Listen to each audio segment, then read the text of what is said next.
yung license to possess firearms. How can he do that? Yung microphone.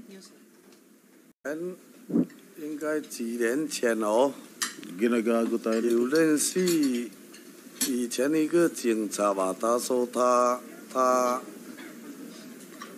有问我要申请这个枪证，这样。请问那个名字叫什么？你知道吗？